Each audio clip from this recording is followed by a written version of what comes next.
नमस्कार।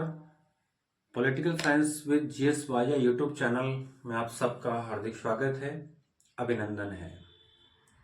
हमने एक नया नवाचार शुरू किया है और पिछले 4-5 क्लासों में आपने इसको बखूबी नोटिस किया होगा कि हमारी जो कंटिन्यूटी है वो ऐसे ही बरकरार रहेगी। तो मुझे उम्मीद है कि आप जब भी नया वीडियो देखेंगे तो उससे पहले वाला वीडियो जरूर आप देखेंगे। उसका लिंक आपको डिस्क्रिप्शन में मिलेगा और हर वीडियो में मिल रहा है। और इसके लिए अलग से प्लेलिस्ट भी आपको दे रखी है, तो उसमें भी आप सारे वीडियो देखें, क्योंकि पहले का मैटर जब तक क्लियर नहीं होगा, पहले का कॉन्सेप्ट जब तक क्लियर नहीं होगा, तब तक आप आगे उसको अच्छे से समझ नहीं पाएंगे। इसलिए मैं उम्मीद करता हूं कि आप उसको बहुत अच्छे से देखेंगे। तो नेक्स्ट चलिए हम देखते हैं, करते हैं हमारी नई श्रृंखला शुरू।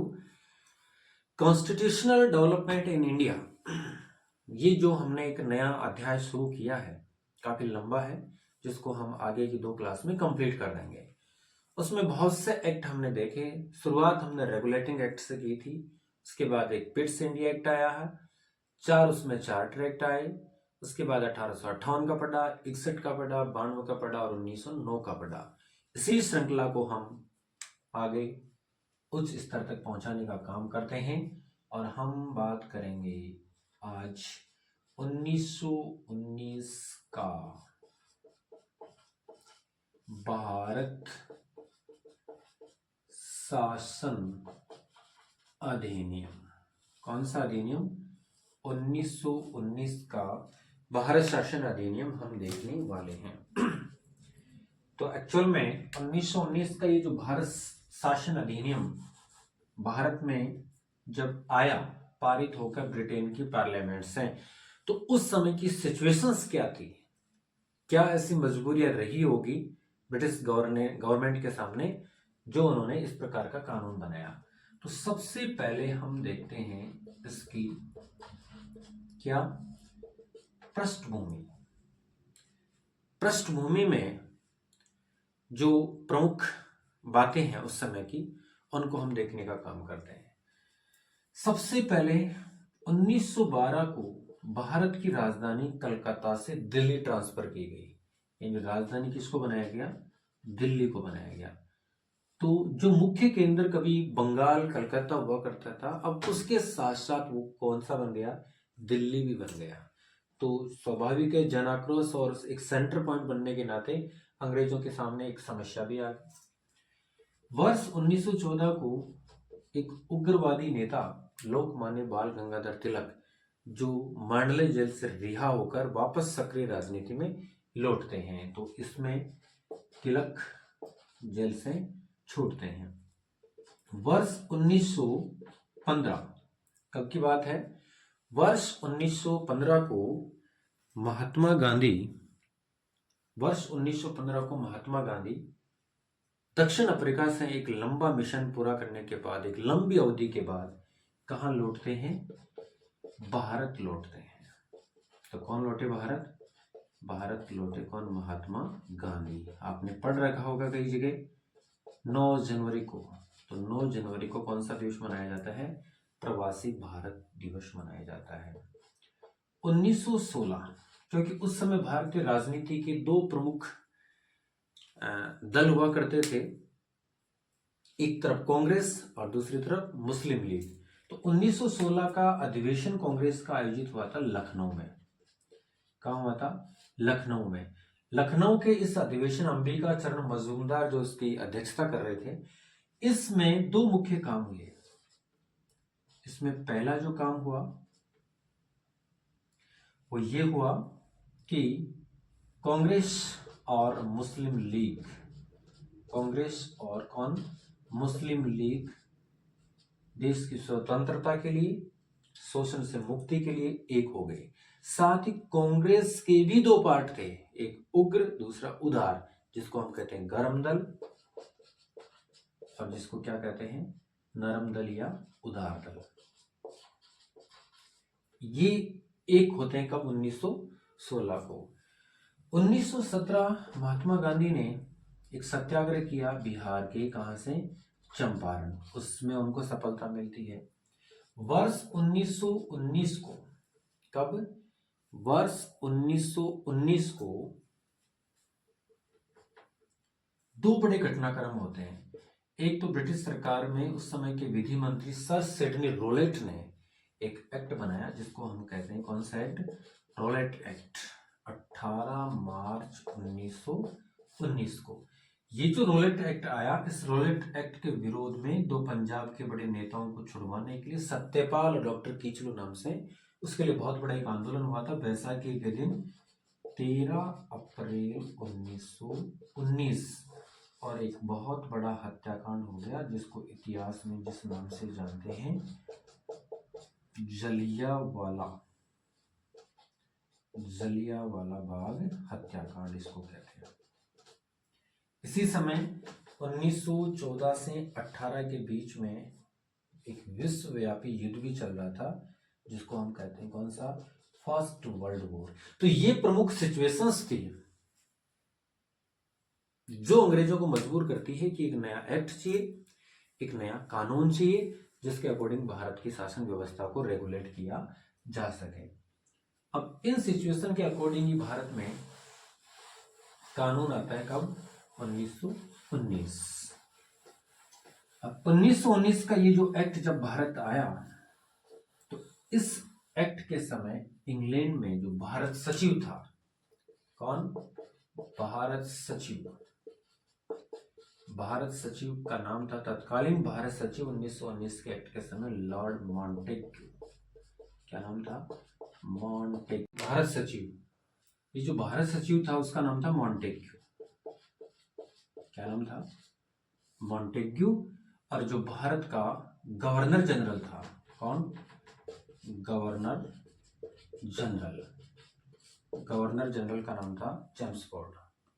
क्या नाम था, चेम्सफोर्ड।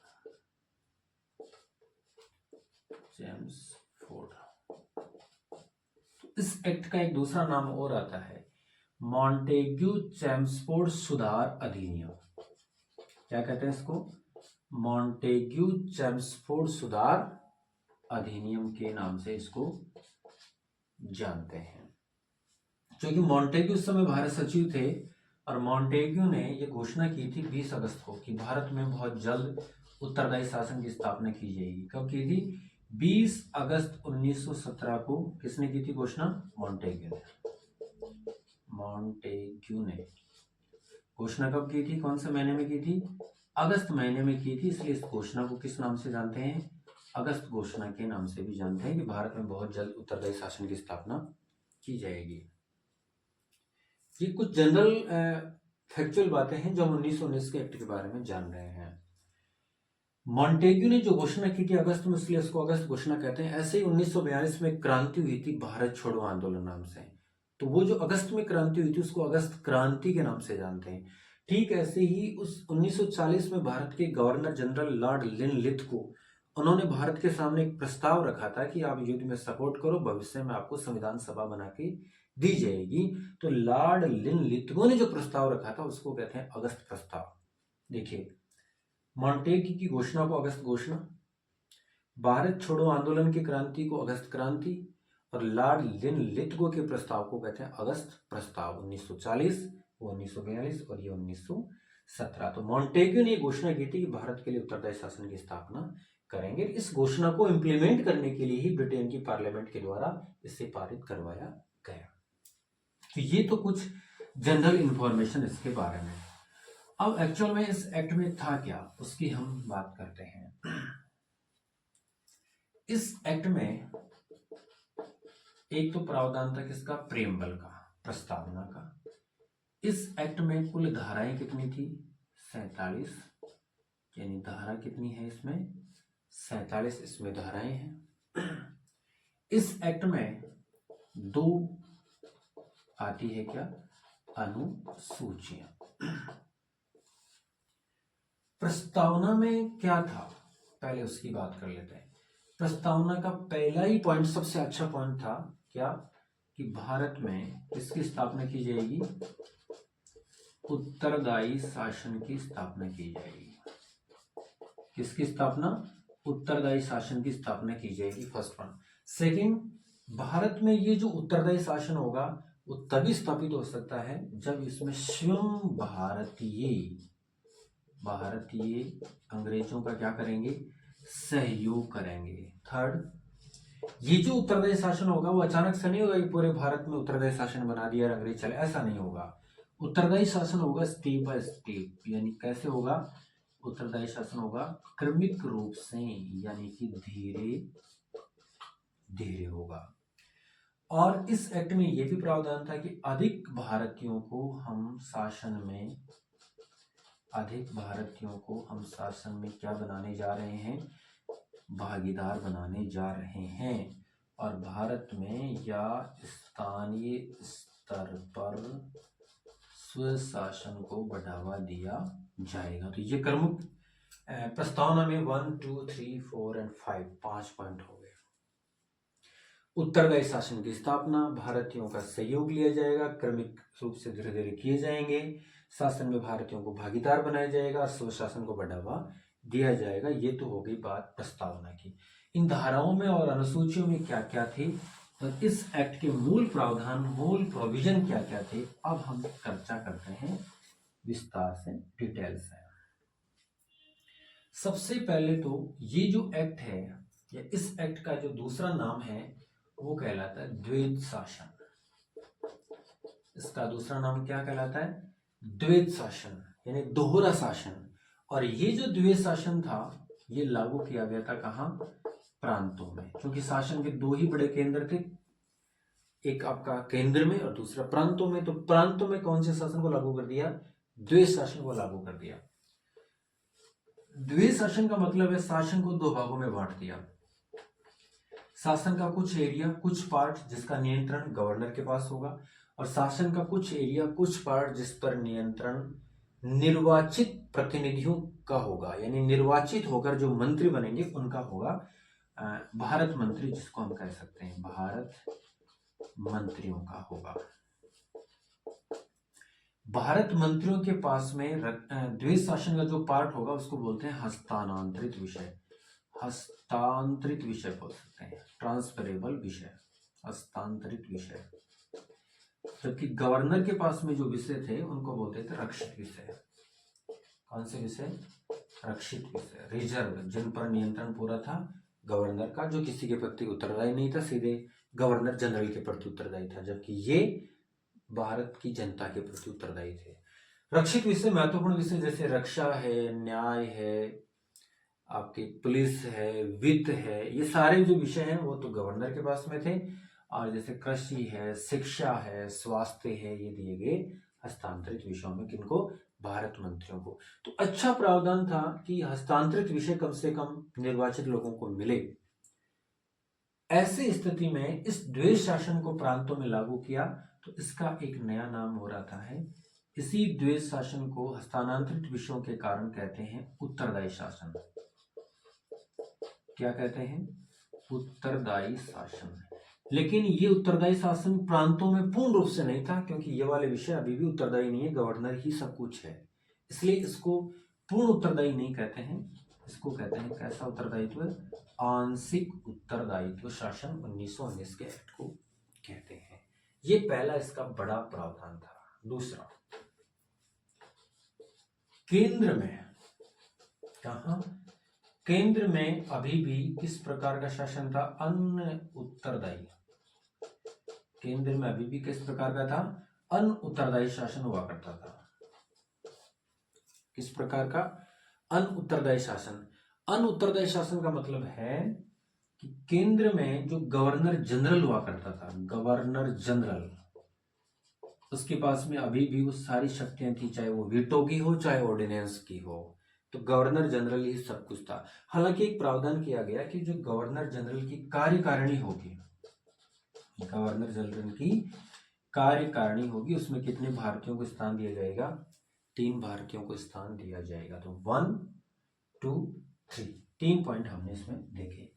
नेक्स्ट, 1919 के एक्ट में और क्या था। 1919 के एक्ट में जो केंद्रीय विधानमंडल, जिसको हम विधानसभा कहते हैं, क्या, केंद्रीय विधानमंडल, ये जो केंद्रीय विधानमंडल है उसको बनाया गया द्विसदनात्मक। कैसा बनाया गया? द्विसदनात्मक। एक सदन तो बनाया गया जिसको हम कहते हैं विधानसभा, केंद्रीय विधानसभा। दूसरे को कहते हैं केंद्रीय राज्य परिषद, यानी कि राज्य परिषद, जिसको आज हम राज्यसभा कहते हैं, जिसको आज हम लोकसभा कहते हैं। विधानसभा के लिए प्रावधान किया गया कि इसमें मैक्सिमम जो सदस्य संख्या होगी 145 होगी, और राज्य परिषद के लिए प्रावधान किया गया कि इसमें सदस्य संख्या होगी वो अधिकतम आपकी कितनी होगी? 60 होगी। कार्यकाल भी निश्चित किया गया, इनका कार्यकाल 5 वर्ष का होगा और इनका कार्यकाल कितना होगा? 3 वर्ष होगा। केंद्रीय विधानसभा का जो पहला अध्यक्ष बना सर हेनरी वाहिट, इसके पहले प्रेसिडेंट बनते हैं, और राज्य परिषद के पहले अध्यक्ष आपके मोडीमैन बनते हैं, सर मोडीमैन। और इसी केंद्रीय विधानसभा का जो पहला भारतीय अध्यक्ष बनता है विट्ठल भाई पटेल। कौन बनता है? विट्ठल भाई पटेल 1925। और इसी केंद्रीय विधानसभा का जो अंतिम अध्यक्ष बनता है वो बनता है जी.वी. मावलंकर। कौन बनता है? जी.वी. मावलंकर। और ये भारत की पहली लोकसभा के भी क्या बनते हैं? अध्यक्ष। इसलिए जी.वी. मावलंकर को भारत में संसद का जनक भी कहते हैं। ये कुछ फैक्ट हमें ध्यान में रखने हैं। इस एक्ट में जो विधान सभाओं में, या हम कह सकते हैं जो प्रांतों में विधानमंडल होता था, प्रांतीय विधानमंडल, उनका भी क्या किया गया? पुनर्गठन किया गया। और उसके लिए भी अधिकतम संख्या एक प्रांत में होगी वो 100 और न्यूनतम होगी कितनी? 60। एक प्रावधान ये था। इस एक्ट में 1919 वाले इस एक्ट में प्रावधान एक इसका भी किया गया, मताधिकार। किसका? मताधिकार का क्या किया गया? विस्तार। लगभग 10% लोगों को वोट देने का अधिकार दिया गया, और ये निश्चित किया गया कि 10,000 की वार्षिक इनकम वाले व्यक्ति को वोट देने का अधिकार दिया जाएगा। यानी इसी एक्ट के द्वारा भारत में प्रत्यक्ष, किस प्रकार के? प्रत्यक्ष मताधिकार की क्या होती है? शुरुआत होती है। नेक्स्ट, इस एक्ट में ये प्रावधान बड़ा खतरनाक था कि जो सांप्रदायिक निर्वाचन प्रणाली है, कौन सी? सांप्रदायिक निर्वाचन प्रणाली। एक्चुअल में सांप्रदायिक निर्वाचन प्रणाली की शुरुआत होती है 1909 के भारत परिषद अधिनियम के द्वारा, जो मुसलमानों के लिए प्रावधान किया गया था। अब इस सांप्रदायिक निर्वाचन प्रणाली को इस एक्ट के द्वारा समाप्त नहीं किया, बल्कि अंग्रेजों ने क्या दिया? बढ़ावा दिया, इसका विस्तार किया। और किस किस के लिए कर दिया? सांप्रदायिक प्रणाली को लागू कर दिया गया सिखों के लिए, सांप्रदायिक प्रणाली को लागू कर दिया गया आंग्ल भारतीयों के लिए, सांप्रदायिक प्रणाली को लागू कर दिया यूरोपियन के लिए, और सांप्रदायिक प्रणाली को लागू कर दिया गया भारतीय ईसाइयों के लिए। भारतीय ईसाइयों के लिए भी इसे लागू कर दिया गया। तो 4 कैटेगरियों को और बढ़ा दिया। इन कैटेगरियों के लिए तो अच्छा प्रावधान था क्योंकि उनके डायरेक्ट प्रतिनिधि वहां पहुंच रहे थे, लेकिन ये देश की, राष्ट्र की एकता, अखंडता और राष्ट्रवाद की भावना के खिलाफ था। तो इसका बहुत ही नेगेटिव, नकारात्मक पॉइंट माना जाता है। तो 4-5 पॉइंट हमने यहां देखे। नेक्स्ट, 1919 के एक्ट के आधार पर ये प्रावधान किया गया कि भारत में भर्ती परीक्षाओं को पारदर्शी तरीके से पूर्ण करवाया जाए, इसके लिए कोई कमीशन बनाया जाए, कोई संस्था बनाई जाए। तो भर्ती परीक्षाओं को अच्छे तरीके से, पारदर्शी तरीके से पूर्ण कराने के लिए 1923 में एक आयोग बनाया गया, ली आयोग। और इसी ली आयोग की सिफारिश पर 1926 को, इसी ली आयोग की सिफारिश पर 1926 को क्या बनाया गया? CPSC, central public service commission बनाया गया, केंद्रीय लोक सेवा आयोग बनाया गया। कहां? इलाहाबाद में। इलाहाबाद में वर्ष 1926, जिसके पहले अध्यक्ष थे सर रोज बारकर। सर रोज बारकर, इसके पहले कौन हुआ करते थे? अध्यक्ष हुआ करते थे, जो 1926 में बना, जो आज की तारीख में हम इसको क्या कहते हैं? दिल्ली में UPSC के नाम से जानते हैं। इस एक्ट के द्वारा यहां भी थोड़ा सा बदलाव किया गया। कहां? भारत परिषद के लेवल पर। क्या थी भारत परिषद? ये 1858 में बनी थी भारत परिषद। गवर्नर जनरल की एक सहायक संस्था भारत परिषद, जिसमें 15 मेंबर हुआ करते थे। 1909 में भी हमने देखा उसके आकार में परिवर्तन हुआ, और 1919 वाले में भारत परिषद के आकार में फिर परिवर्तन किया गया, यानी भारत परिषद को छोटा कर दिया गया, और इसका जो वेतन भत्ता वगैरह है वो भारतीय राजकोष से दिया जा रहा था, अब उसको समाप्त कर दिया गया। स्वयं इंग्लिश सरकार, अंग्रेजी सरकार उसको वहन करेगी। किसका वेतन? भारत परिषद का वेतन। इसी भारत परिषद का जो अध्यक्ष था, जो सचिव था, इस एक्ट के समय हमने जिक्र किया अभी थोड़ी देर पहले, इसी भारत परिषद का सचिव था कौन? Lord Montagu. और उसी मॉन्टेग्यू की घोषणा थी जिसको हम मॉन्टेग्यू घोषणा के नाम से जानते हैं, 20 अगस्त 1917। भारत परिषद और गवर्नर जनरल के बीच पत्र व्यवहार को मैनेज करने के लिए एक नया पद सृजित किया गया लंदन में, उच्चायुक्त का। कौन सा पद? उच्चायुक्त का, या उच्चायुक्त नाम से एक नया पद लंदन में सृजित किया गया पहली बार। इसको वेतन भत्ता भारत से दिया जाएगा, ऐसा प्रावधान कर दिया गया। एक बड़ी समस्या जो भारत में उस समय विद्यमान थी रियासतों की, क्योंकि एक्ट में जहां कहीं भी थोड़ा उत्तरदायी शासन की बात आती है, एक्ट में जहां कहीं भी थोड़ी सी इलेक्शन की बात आती है, निर्वाचन की बात आती है, खासकर प्रत्यक्ष मतदान की बात आती है, तो सबसे ज्यादा घबराहट उस समय भारत में रियासती एरिया को होती है, राजाओं को होती है, क्योंकि उनका जो राजकाज है, शासन व्यवस्था है, उस तरीके से चल रही थी, इसलिए राजा कभी नहीं चाहते थे। तो राजाओं की अलग रियासती समस्या थी, उसका निराकरण कैसे किया जाए, इसके लिए स्थापना की गई किसकी? नरेश मंडल की, 9 फरवरी 1921।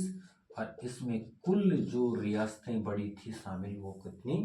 121। और नरेश मंडल का पहला जो अध्यक्ष बनाया गया महाराजा गंगा सिंह को। किसको बनाया गया? महाराजा गंगा सिंह को इसका पहला क्या बनाया गया? अध्यक्ष बनाया गया। तो 4-5 प्रावधान हमने यहां देखे। नेक्स्ट 2 प्रावधान, 2-3 और हैं, उनको भी हम देख लेते हैं।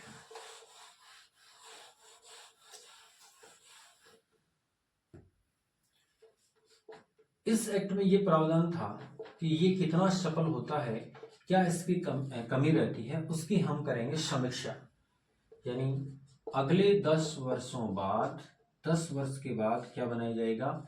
एक समीक्षा आयोग बनाया जाएगा, एक आपका क्या बनाया जाएगा? रॉयल कमीशन बनाया जाएगा। और यही समीक्षा आयोग और रॉयल कमीशन भारत में जब आता है 1927 को, तो वो कहलाता है क्या? Simon commission. क्या कहलाता है? साइमन कमीशन 1927, और भारत आता है 1928। साइमन गो बैक के नारे के साथ इसका होता है स्वागत। क्योंकि 29 में आना था, 28 में आ गया, क्योंकि उस समय की परिस्थितियां अलग थी। क्यों, कैसे आया, वो 35 के एक्ट में पढ़ेंगे, लेकिन इसमें ये प्रावधान था, इसकी समीक्षा की जाएगी। केंद्रीय बजट और प्रांतीय बजट को इस एक्ट के द्वारा पहली बार क्या किया गया? अलग अलग। जैसे आज हमारी केंद्र सरकार का अलग बजट होता है और प्रांतों की सरकार का क्या होता है? अलग बजट देखने को मिलता है। तो ये भी इसमें प्रावधान किया गया। तो ये 1919 के एक्ट के प्रमुख प्रावधान थे। लोकमान्य बाल गंगाधर तिलक ने इस एक्ट को बिना सूरज का सवेरा कहा। तात्पर्य ये है, जो कृत्रिम एक प्रकार की एक कुछ समय की परिस्थिति है, कुछ समय का एक प्रावधान है जो कभी भी समाप्त हो सकता है, उनके अकॉर्डिंग ये अच्छा नहीं था, क्योंकि उनको स्वराज चाहिए था, और स्वराज का इसमें कोई खास प्रावधान दे नहीं रखा था। उन्होंने इसकी आलोचना की। इसके अलावा केंद्र में अभी भी अनरेस्पॉन्सिबल गवर्नेंस है, क्योंकि गवर्नर जनरल अभी वीटो पावर है, ऑर्डिनेंस का है, वो जनता के प्रति उत्तरदायी नहीं है। थोड़ा बहुत अगर उत्तरदायी है तो प्रांतों में है, लेकिन वो कम है, क्योंकि वहां भी अभी गवर्नर पावर में है। इसमें सांप्रदायिक निर्वाचन को और ज्यादा बढ़ावा दे दिया गया, जो देश की एकता के लिए, अखंडता के लिए, राष्ट्रवाद के लिए सीधा सीधा प्रहार उस पर करता है। इसमें मताधिकार को जितना जिस तरीके से तवज्जो देना चाहिए था, उतना इसमें भी नहीं दिया गया। प्रांतों में जो उत्तरदायी शासन भारत मंत्रियों के पास में है, वह मंत्रियों के पास में सिर्फ विभाग हैं काम करने के लिए। उनके पास जो वित्त और फाइनेंस का सिस्टम होना चाहिए था, वो उनके पास खुद के पास में नहीं है, वो गवर्नर के पास में था। तो तमाम अच्छाइयाँ होती हुई उतनी ही इसमें बुराइयां थी, इसकी आलोचना भी की जाती है। इसका जन्म ही बुरे नक्षत्रों में हुआ था, क्योंकि 1919 का काल भारत के लिए बड़ा ही नुकसानदायक था। रॉलेट एक्ट, जलियांवाला बाग हत्याकांड, जिसने पूरे देश को हिला रखा था। तो ये इसके प्रावधान और हमने कुछ आलोचनाओं की बात की। 1919 के एक्ट को हमने बड़े डिटेल से पढ़ने का काम किया है। अब इसकी शॉर्ट में हम ब्रीफिंग देख लेते हैं 2 मिनट में क्या है। सबसे पहले हमने इस एक्ट की देखी पृष्ठभूमि, उसके बाद हमने इस एक्ट में चर्चा की इसकी प्रस्तावना। और प्रस्तावना में मुख्य बात थी कि कौन सा शासन, उत्तरदायी शासन। इसी एक्ट में इसका दूसरा नाम कौन सा शासन, द्विविध शासन, 2 भागों में, रक्षित और हस्तांतरित। इसका दूसरा नाम मॉन्टेग्यू चेम्सफोर्ड सुधार अधिनियम, मॉन्टेग्यू चेम्सफोर्ड सुधार अधिनियम। और जो घोषणा थी मॉन्टेग्यू को, उसको कौन सी घोषणा कहते हैं, उसे कहते हैं अगस्त घोषणा के नाम से। केंद्र में पहले प्रांतों की बात करें द्विविध शासन के आधार पर, तो प्रांतों में उत्तरदायी शासन तो था, लेकिन कैसा था, आंशिक उत्तरदायी शासन था। और केंद्र में बात करें तो केंद्र में था अनुत्तरदायी शासन, क्योंकि वहां पर किसी प्रकार के हस्तांतरित विषय नहीं थे। इस एक्ट में मताधिकार का क्या किया गया, विस्तार। हम यूं कह सकते हैं भारत में डायरेक्ट वोटिंग की शुरुआत सबसे पहले 1919 के एक्ट में होती है। इस एक्ट के द्वारा कौन सी पद्धति को, सांप्रदायिक निर्वाचन पद्धति को और अधिक क्या दिया गया, बढ़ावा देने का काम इस एक्ट में किया गया। इस एक्ट में भारत परिषद में क्या किया गया, परिवर्तन किया गया और एक नया पद सृजित किया गया। कौन सा, उच्चायुक्त नाम से एक नया पद इसमें सृजित करने का काम किया गया। केंद्र और राज्यों का यानी प्रांतों का बजट क्या किया गया, अलग अलग करने का काम इसी के द्वारा किया गया। रियासतों की समस्या के लिए किसकी स्थापना की जाती है, नरेश मंडल की स्थापना की जाती है। नरेश मंडल की क्या होती है, स्थापना 1921। और इसकी समीक्षा के लिए एक आयोग बनता है, समीक्षा आयोग। और एक्चुअल में जो भारत में आयोग आता है वो कौन सा आता है, साइमन कमीशन के नाम से आता है। इसमें सीपीएससी भर्ती परीक्षाओं के लिए इलाहाबाद में सेंट्रल पब्लिक सर्विस कमीशन बनता है। और कौन से आयोग की सिफारिश पर, ली आयोग की सिफारिश पर इलाहाबाद में इसकी स्थापना सरोज बारकर इसके अध्यक्ष थे। ये जो द्विवेद शासन शुरू होता है ये होता है 1 अप्रैल से, 1 अप्रैल 1921, जो कि लागू रहता है 1 अप्रैल 1937 तक। उसके बाद इसी द्विवेद शासन को सेंटर में लागू किया जाता है, प्रांतों को उत्तरदायी कर दिया जाता है, इसलिए उसको पढ़ेंगे 1935 वाले भारत शासन अधिनियम में। तो इस प्रकार आज हमने डिटेल से 1919 के अधिनियम का विस्तार से अध्ययन किया, अच्छे से इसको पढ़ने का काम किया। आई होप, उम्मीद करता हूं कि आप इसको बहुत अच्छे से समझे होंगे और इसको बार बार 2 बार 3 बार इसको देखेंगे, पिछले वीडियोस को देखेंगे तो आपको और अच्छे से समझ में आ जाएगा। Thank you so much.